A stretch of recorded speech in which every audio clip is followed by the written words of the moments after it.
Greetings to all my tech heads out there in the KevTechify nation, and if you're new here, welcome.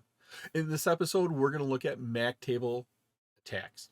We'll be discussing switch fundamentals, switch learning and forwarding, filtering frames, MAC address table flooding, and finally, MAC address table attack mitigation. This episode is part of my series on network security. I'm Kevin here at KevTechify. Let's get this adventure started.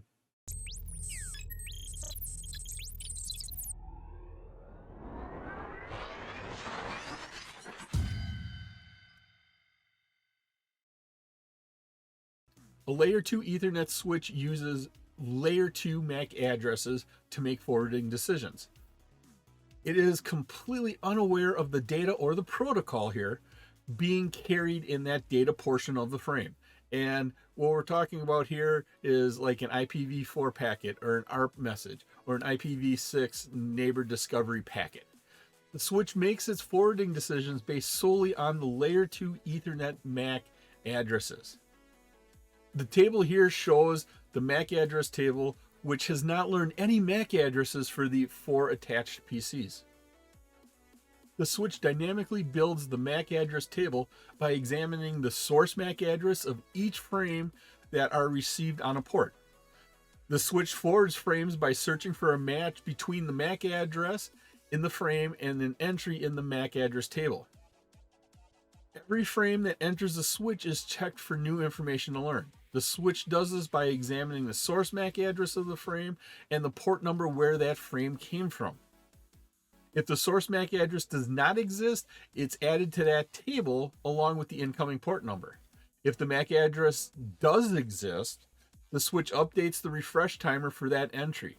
Now, by default, most Ethernet switches keep an entry in the table for 5 minutes.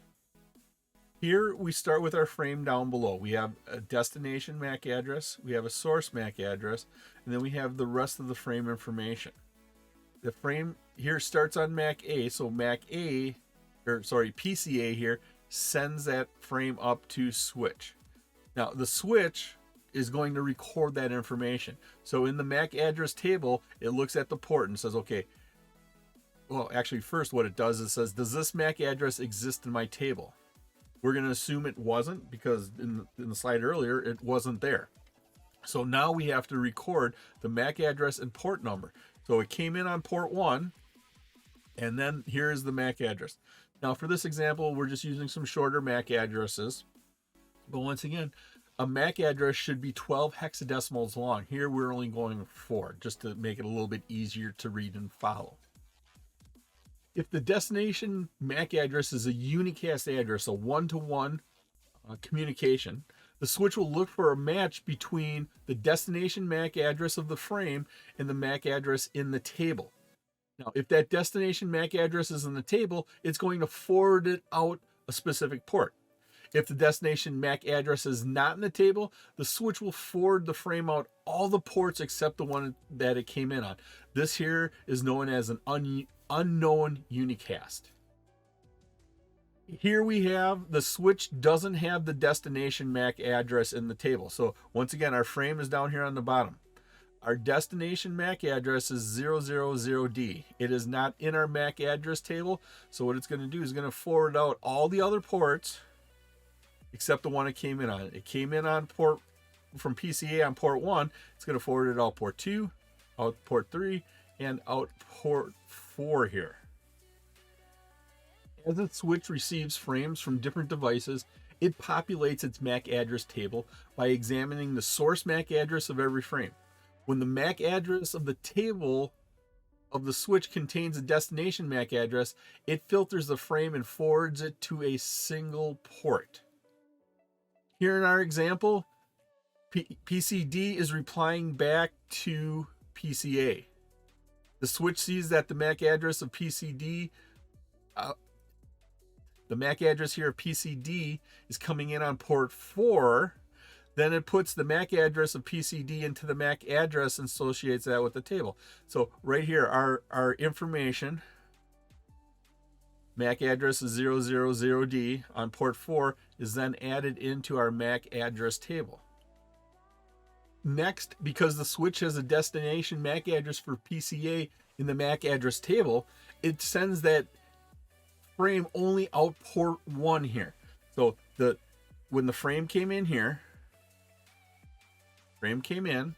destination MAC address, here's our frame information, our destination MAC address. It looks in our MAC address table, oh, here's a match. It's on port 1. We're only going to send it out port 1. We don't have to send it out any of the others because we know who is connected on port 1. Now, when PCA sends another frame to PCD, like here in our diagram, so PCA is sending out this frame. Here's our destination MAC address, our source MAC address.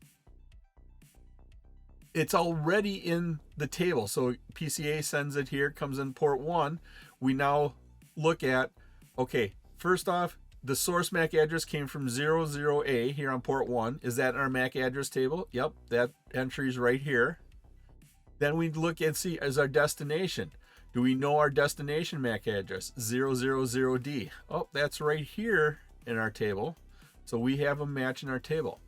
That MAC address table already contains the MAC address for PCA. So because it matched this right here, it resets that 5-minute timer to keep that in its table. And then also because the switch contains that destination MAC address here, it knows to forward it out port 4 here to get to its destination. It doesn't have to go out any other ports because we know MAC address 000D is on port 4. If you like this episode on MAC table attacks and you get value out of it, and depending upon the platform you're using, please click that like button, give a 5-star rating, leave a comment, subscribe to my channel. Doing this supports the channel, which in turn helps me bring you more great content. You can also visit my website at KevTechify.com for all of my details and how to get these episodes in video and podcast form. All MAC address tables have a fixed size, and consequently, a switch can run out of resources in which to store all of these MAC addresses. MAC address flooding attacks take advantage of this limitation, the limitation on RAM that keeps all these entries in there. And what it does is it bombards the switch with fake source MAC addresses until the switch MAC address table is full. And then once it's full, this is where the threat actor can take advantage of your devices. When a threat actor connects to your VLAN, to your network, so let's say this threat actor here connects in on VLAN 10. So we're on VLAN 10. And it uses MAC OF, in MAC OF, M-A-C-O-F, MAC of. That's a utility that rapidly generates random source and destination MAC addresses and IP addresses. So MAC OF, MAC of, here's the name of that tool. It, like we said, it randomly generates random source and destination MAC and IP addresses. Now, over a short period of time, this your MAC address table here on your switch will fill up. When that MAC address table is full, the switch begins to flood all frames it receives. As long as that MAC of continues to run, so as long as this MAC of continues to run, the MAC table remains full and the switch continues to flood all incoming frames out every port associated with our VLAN 10. So that's what we're looking at is VLAN 10. We're just going to continue flooding out all of this information here. The threat actor then uses packet sniffing software here to capture frames from any and all devices connected to VLAN 10. So over here, our final step, we can use packet sniffing here. So packet sniffing to see all the traffic for VLAN 10. Remember, the MAC address table is full, so the switch starts forwarding all frames out of all ports. So all ports are sending all frames of information, whether it's for that MAC address for the device connected to it or not. What makes tools like MAC OF so dangerous here and they're a pretty dangerous tool, is that an attacker can create MAC table overflow attacks very quickly. So they can go in there within seconds, they can fill up that MAC address table. These attack tools are dangerous because they not only affect our local switch, so they affect our local switch by filling up all the RAM, and then we start flooding out all the packets, but because they can also affect other connected layer 2 switches. So they not only affect the local switch, but if you have any other layer 2 switches connected, it'll do that. Now, to mitigate these MAC address table overflow attacks, network administrators must implement port security. Now, port security will only allow a specific number of source MAC addresses to be learned by one port. So you can't flood in a lot of MAC addresses over one port. You can limit it to 5 MAC addresses per port, and that's all it's going to learn is five MAC addresses, so the MAC OF tool won't be effective here. It was my pleasure to provide you with this wonderful episode on MAC table attacks. If you like this episode and you got value out of it, and of course, depending upon what platform you're using, please click that like button, give a 5-star rating, leave a comment. This all helps me bring you more great content.